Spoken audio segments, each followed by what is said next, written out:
Hey, this is Tucker with your first ecology vocabulary list. Please take note of the word, part of speech, definition, and any example that I say or that you think of that will help you to remember these words.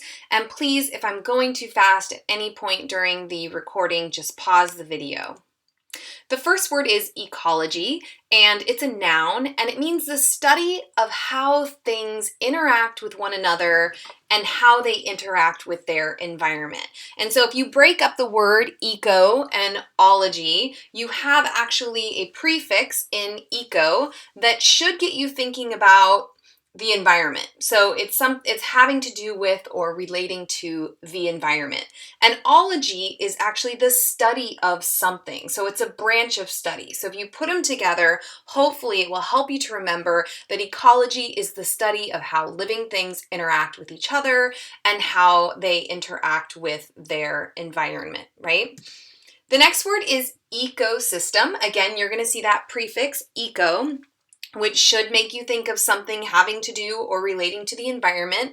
And an ecosystem are all of the living and non-living things in an area and their interactions with one another. And so all of the living and non-living parts of an ecosystem work together really to survive. And so it's that interconnectedness that we're talking about. Think about that word system, lots of parts working together.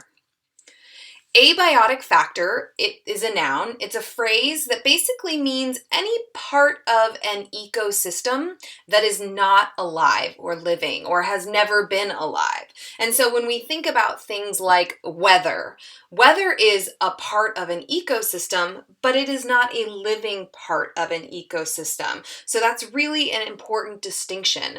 The sun, a very important part of an ecosystem, but not necessarily a living part of that ecosystem. And so starting to think about abiotic factors versus biotic factors. And a biotic factor, which is also a noun, is any part of that ecosystem that is alive, that is living. And there are just a multitude of biotic factors when we start looking closely at an ecosystem, right? The system of living and non-living things and how they interact. The biotic factors are all of the living components of that. So when you think about, like, this is a picture of Central Park in the middle of New York City, there are tons of biotic factors in this environment, right? We have the trees and the insects and the animals. And then on the periphery, you have the actual city itself. New York City is such a densely populated city. And so you have humans affecting other biotic factors within this interesting kind of juxtaposition of the city and then the Central Park. So the biotic factors are just all of the living parts of an ecosystem.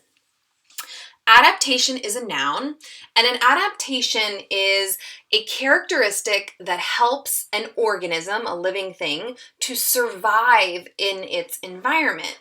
And in the context of biology, it's really any alteration in a structure or the function of an organism that helps it to survive. And usually natural selection decides which adaptations are most useful, and those animals, insects, living organisms that have that particular adaptation are able to pass that on through reproduction and become better kind of fitted to survive in a particular environment, and not only to survive in that environment, but to thrive and multiply. So if you think about a cactus, the adaptation of being able to actually store water inside of the cactus allows it to survive and multiply even in long stretches of time where there is literally no rainfall, no moisture.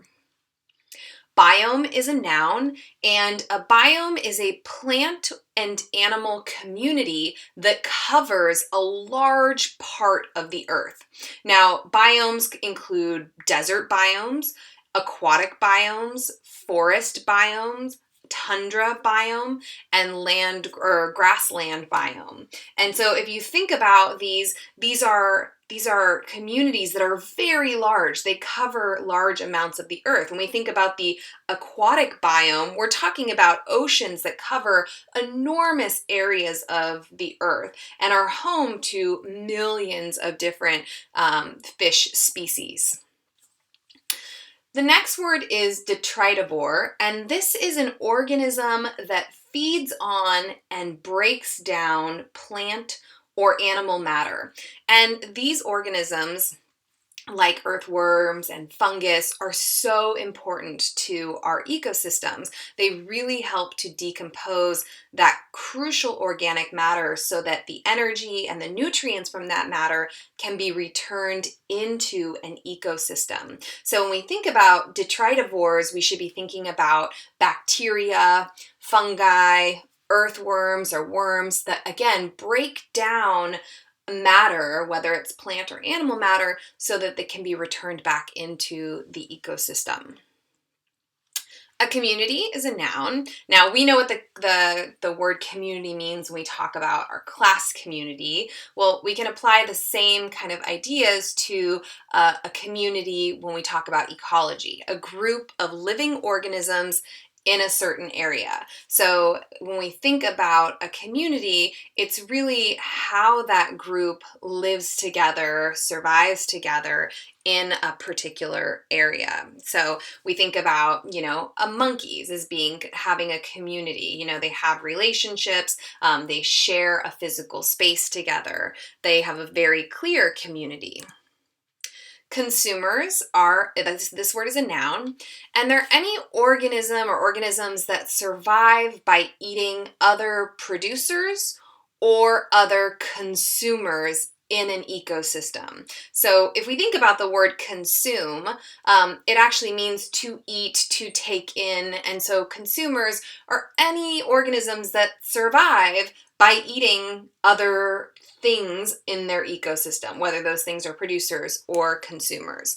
The koala is an interesting example because koalas exclusively eat eucalyptus or gum leaves, which are actually incredibly toxic to other animals, but their bodies have adapted to allow them to eat these toxic leaves and then detoxify them through the digestion process. So they're consumers that have adapted to eat a very kind of niche part of their environment.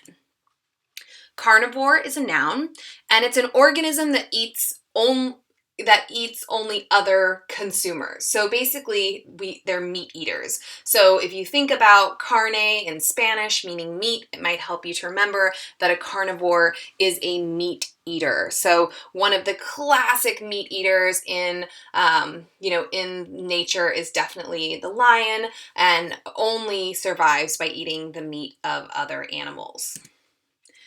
Deforestation is a verb, and it is the cutting down and clearing of forest land. And I underlined the word D, the letters DE, which is a prefix that comes from Latin that actually can mean removal. So if you think of D and then forest, removing the forest, hopefully that will help you to remember this word. And when we talk about deforestation, we have to talk about all of the implications or all of the effects of deforestation, how it leads to things like soil erosion, the destruction of key habitats for all kinds of animals. So deforestation has really large consequences for the environment.